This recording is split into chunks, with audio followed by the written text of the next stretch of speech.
नमस्कार, मैं रवीश कुमार। इस देश में आप नौजवान हैं और आपने कोई सरकारी परीक्षा दी है तो मुमकिन है आप परेशान हैं। सरकारी परीक्षा व्यवस्था फेल हो चुकी है। जो खुद फेल हो चुकी है वो दूसरों को क्या पास कराएगी। भारत के तमाम राज्यों में सरकारी परीक्षाओं की जाल में फंसे युवा आपको मिल जाएंगे। सरकारी परीक्षा का फॉर्म भरते ही नौजवानों के जीवन में कुछ बदलाव आते हैं। वे धरना प्रदर्शन करना सीख जाते हैं, पुलिस की लाठी सहने लग जाते हैं, अपनी जेब से बचे खुचे पैसे निकालकर वकीलों को देना सीख जाते हैं। आजकल अपना वीडियो भी बनाना सीख गए हैं ताकि आपस में एक दूसरे को भेजते रहें। इन परीक्षाओं से मुक्ति का एक ही तरीका नजर आता है। इस तरीके की खोज मैंने कई साल तक इस मुद्दे को कवर करने के दौरान की है। सरकारी परीक्षा से मुक्ति का एक ही तरीका है कि भारत के नौजवान जवान होना बंद कर दें। ना आप जवान होंगे और ना सरकारी परीक्षा देंगे और ना ऐसी नौबत आएगी। आप देख रहे हैं मेरा YouTube channel Ravish Kumar official.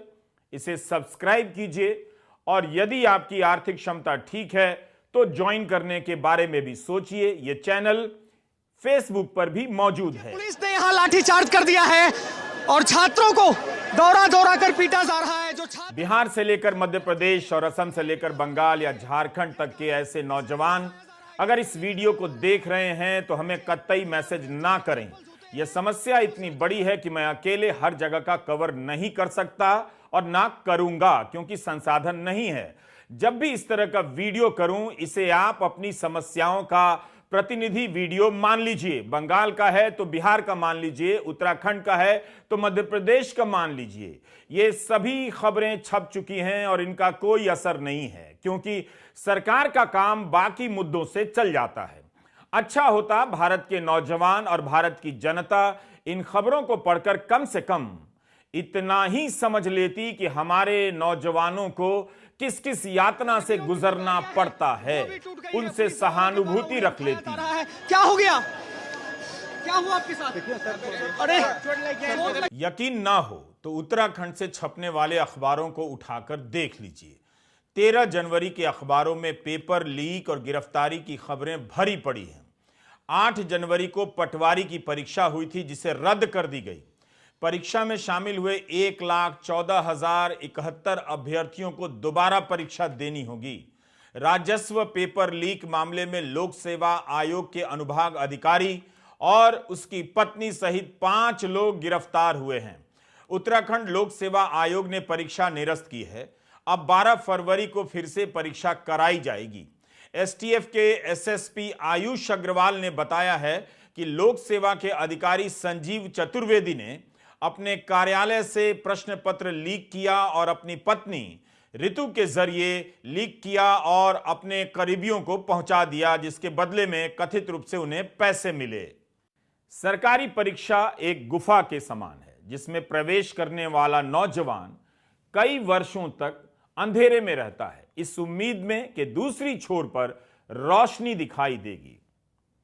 सरकारी परीक्षा देने वाले युवाओं में किस किस तरह के लोकतांत्रिक गुणों का विकास होता है, इस पर एक रिसर्च किया है। किसी भी लोकतांत्रिक नागरिक में धीरज का होना बहुत जरूरी है। सरकारी परीक्षा का फॉर्म भरते ही नौजवानों के भीतर धीरज का प्रवेश होता है। कई महीनों तक वे परीक्षा की तारीख का ही इंतजार करते रहते हैं। परीक्षा कैंसिल होती है तो अगली तारीख का इंतजार करते रहते हैं। जंतर मंतर जाएंगे, मुर्दाबाद, सीएस बरतालिया मुर्दाबाद। इसके बाद अगला गुण विकसित होता है धरना प्रदर्शन का। जैसे ही आप सरकारी परीक्षा देते हैं, आप धरना प्रदर्शन के लायक बन जाते हैं। आप सड़क पर तंबू लगाकर बैठ जाते हैं और रात खुले आसमान के नीचे गुजारते हैं। अपनी परीक्षा को लेकर नारे लिखने और लगाने का गुण भी विकसित हो जाता है। बहुत कम ऐसा होता है कि नौजवान मौलिक नारे लिख पाते हैं। दरअसल सरकार का सिस्टम एक ही तरह से सभी राज्यों के सभी वर्ग के नागरिकों को परेशान करता है, इसलिए उससे इंसाफ की मांग की भाषा भी एक ही तरह की हो गई है। सरकारी परीक्षा देने वाला युवा पुलिस की लाठी के प्रति सजग हो जाता है, सहनशील हो जाता है, लाठी खाता भी है और पुलिस की लाठी से बचने के लिए दौड़ने भागने का अभ्यास भी हो जाता है। पुलिस से संवाद करना भी सीख लेता है। अगर किस्मत अच्छी है तो किसी परीक्षा के सताए नौजवानों को मंत्री या अधिकारी से मिलने का सौभाग्य प्राप्त हो जाता है। फिर ये नौजवान लोकतंत्र में प्रेस की भूमिका को समझने निकल पड़ते हैं, पत्रकारों की तलाश करते हैं, उन्हें ट्विटर पर खोजते हैं, वहां मैसेज करते हैं, फिर उनका नंबर निकालकर व्हाट्सएप करते हैं जैसे मुझे करते हैं। तो एक सरकारी परीक्षा का फॉर्म भरने से नौजवानों को लोकतंत्र के तमाम हिस्सेदारों से मेलजोल और संवाद करने का अनुभव शुरू हो जाता है। उनमें लोकतांत्रिक गुणों का विकास होने लग जाता है। और आपकी जो इमेज पूरे इंडिया में बनाना 2024 में चाहते हैं ना, उस इमेज को हम यहीं पे धराशायी ना कर दे तो हम नहीं बंद होगा। अभी अभी आपने जो वीडियो देखा धरना प्रदर्शन का, वो उत्तराखंड का है, मगर ऐसा ही वीडियो आपको इसमें दिखेगा बिहार से लेकर मध्य प्रदेश तक का। वन दारोगा की परीक्षा के सताए नौजवान कई दिनों से धरना प्रदर्शन कर रहे हैं देहरादून में। दिसंबर 2019 में वन दारोगा की परीक्षा की अधिसूचना जारी होती है, परीक्षा होती है और 3 साल बाद दिसंबर 2022 में इस परीक्षा को निरस्त कर दिया जाता है, रद्द कर दिया जाता है। नौजवानों की जवानी के 3 साल निकल गए। सरकारी परीक्षा आपके बच्चों के साथ क्या करती है, खासकर एनआरआई अंकिलों को जरूर सुनाइए। काश ऐसा सिस्टम यूरोप में होता, लंदन में होता, स्विट्जरलैंड में होता और अमेरिका में होता, तो आज कोई भारतीय वहां नहीं रहता, सब भागकर यहीं आ जाते कि जब मरना ही है तो अपने देश में ही मरते हैं। आप इन युवाओं की तकलीफ को सुनेंगे तो अच्छा लगेगा। न्यूयॉर्क के टाइम्स स्क्वायर में भारतीय लोगों को बुलाकर इस वीडियो को चलाइए तो और भी अच्छा लगेगा। ध्यान से मगर इनकी बातों को सुनिएगा। मैं वन दरोगा में चयनित अभ्यर्थी हूँ। वन दरोगा का नोटिफिकेशन 2019 दिसंबर माह में रिलीज हुआ था, जिसकी परीक्षा 2021 जुलाई में कराई गई थी और इसका परिणाम जो है वो जनवरी 8, 2022 को आया और अब आता है, और जिसकी फिजिकल परीक्षा जून के माह 2022 में हुई थी। अब आता है कि दिसंबर 30 तारीख 2022 को कि यह परीक्षा निरस्त कर दी गई है। हमें कोई आधार नहीं बताया गया है। हमारी आप सबसे जो भी ये वीडियो देख रहा है उससे यही मांग है कि हमारी जो भर्ती निरस्त की गई है उसके हमें आधार बताया जाए।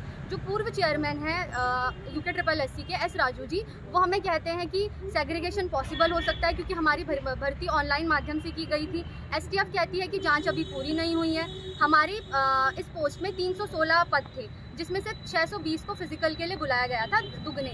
जो संदिग्ध थे 8 लोग, उनका रिजल्ट में नाम नहीं आया था। अब जो 316 की जांच होनी है या 620 की जो भी जांच होनी है, उसमें जो भी पाया जा रहा है, आयोग कहता है कि 122 लोग पाए गए हैं। अब मेरा कहना यह है कि जो 122 लोग आए गए हैं, पहले तो उनका नाम सार्वजनिक किया जाए। दूसरी बात, अगर कोई पाया भी गया है संदिग्ध, तो हमारे पास ऑप्शन है कि हम 620 में से उनकी छटनी कर सकते हैं और लोगों को मौका मिल सकता है, क्योंकि 316 पद है हमारे पास। तो मेरी मांग बस यही है कि जो भी हमारे वैलिड पॉइंट्स हैं उनको संज्ञान में लेते हुए हमारी भर्ती की पे पुनर्विचार किया जाए, जो कि निरस्त करना बिल्कुल भी कोई ऑप्शन नहीं है। और हमें आधार बताए जाए जो भी इनके अंदर की बात होती है, क्योंकि जो ये निर्णय लिया गया, ये प्रेस रिलीज हुई थी 30 दिसंबर 2022 को, जिसके कोई बेसिस पॉइंट्स हमें नहीं बताए गए। STF कहता है कि अभी जांच पूरी नहीं हुई है। तो बस मेरा मानना यही है, और हम सब लोग जो चयनित हो रखे हैं, जो सही माध्यमों से निकले हैं, उन सब का मानना यही है कि हमें आधार बताए जाए कि किस बेसिस पे हमारी भर्ती को निरस्त किया गया है। और बस ये कहना चाहती हूँ कि इसको पुनर्विचार किया जाए। धन्यवाद।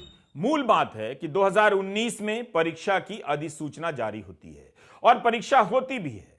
नतीजे आते हैं, फिर धांधली का आरोप लगता है और परीक्षा निरस्त कर दी जाती है। युवाओं की जिंदगी के 3 साल निकल जाते हैं। सरकार में बैठे किसी की सेहत पर कोई असर नहीं पड़ता है। जांच, कोर्ट, कैंसिल, वकील, धरना प्रदर्शन में इनकी परीक्षा फंसकर रह जाती है।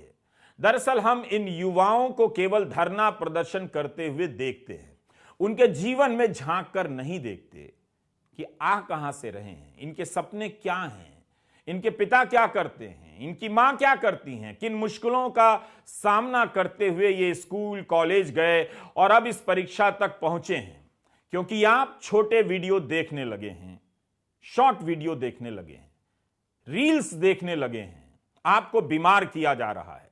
सरकार और तकनीकी यही चाहती है कि आप कुछ भी ठहर कर ना देखें, आप में देखने और समझने की चेतना का विकास ही ना हो। जल्द